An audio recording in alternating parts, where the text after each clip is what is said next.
to the Eastern Cape now. Gift of the Givers having retrieved 8 more bodies, bringing the death toll from the Eastern Cape floods to 75. The bodies were found at Mdeni Village, which is 32 kilometers outside of Mthatha.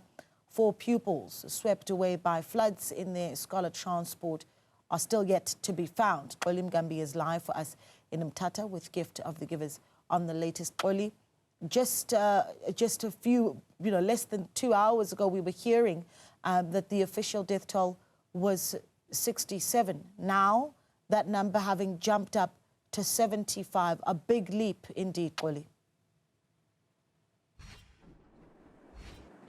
It's a massive leap indeed, Naledi, and it is all because of what we were told earlier by the police captain that is leading this team of recovery efforts, because that's what this is now, a recovery effort, and that is that they have started going house to house to try and make sure that they search those houses to find out whether there are people inside the homes. And true to the very fears that were expressed in the day that people may not have had a chance to escape the waters. And so tonight we stand at a figure of about 8 more bodies that have been found. But the person who is going to tell us more about this is Mr. Butler, Marcus Butler, who is the lead for the Gift of the Givers. Marcus, good evening to you. A very sad day, and as we end the night, you guys are about to go to bed now. Talk to us about what you found late this afternoon. Thank you once again, Xoli. Yeah, we were alerted about there's possible body recovers in the area called Xoli. When we arrived, the team, we discovered a mother with 3 kids. Unfortunately, they have subsided to the drowning event that happened in the house. Yesterday, the rescue team was there, but the house was totally submerged. They couldn't see the house. So today, when the water subsided, we managed to gain access to the house, and we discovered the mother with the 3 kids. Unfortunately, they have perished. And then not far from there, we discovered another body. And then we were alerted to another body. So in total, in the space of just an half an hour, we discovered 6 more bodies, while the other rescue team on the other side discovered 2 more bodies. So they had to confirm that we have recovered 8 more bodies this afternoon. It is devastating. You can see the tragic events that happen, it's heartbreaking. It's horrible. It's horrible, and it talks to exactly what you were anticipating when we saw each other at the airport as we were disembarking the plane. You're saying in the space of a half an hour, you were able to discover these 6 bodies, while the other teams on the other side recovered 2. The community, Marcus, what are they saying? Are they still anxious? Are there people who are still looking for loved ones? They're still looking for loved ones. They are so anxious. They are traumatized. And I think what we also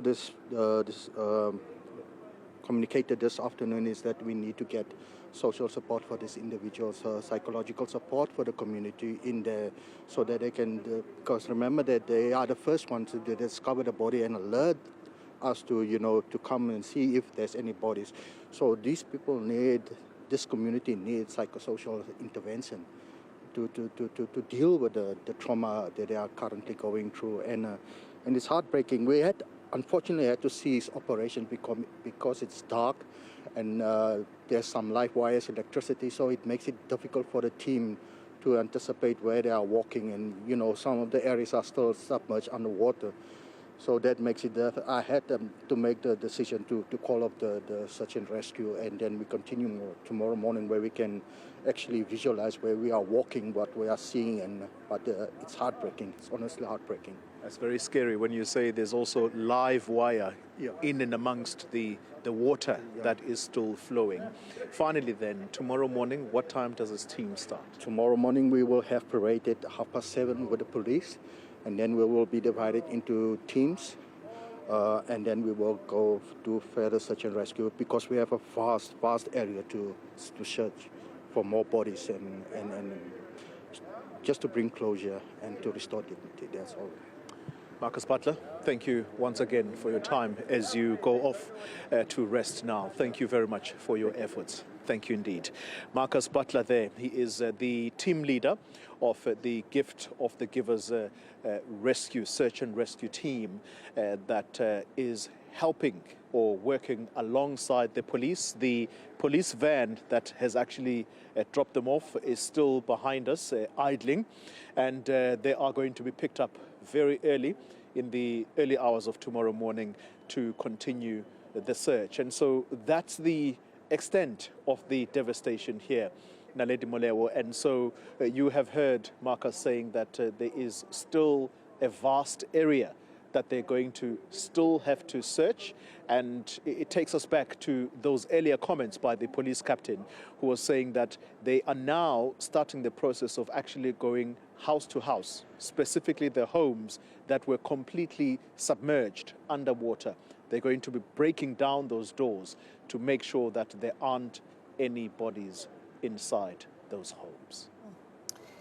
Xoli Mngambi there speaking to us in the Eastern Cape, where of course we continue to follow search and rescue as well as mop-up operations in various parts of the province. But he is just outside of Mthatha, where 8 more bodies have been discovered by Gift of the Givers, that bringing the death toll to 75. We keep you updated right here on News at Prime.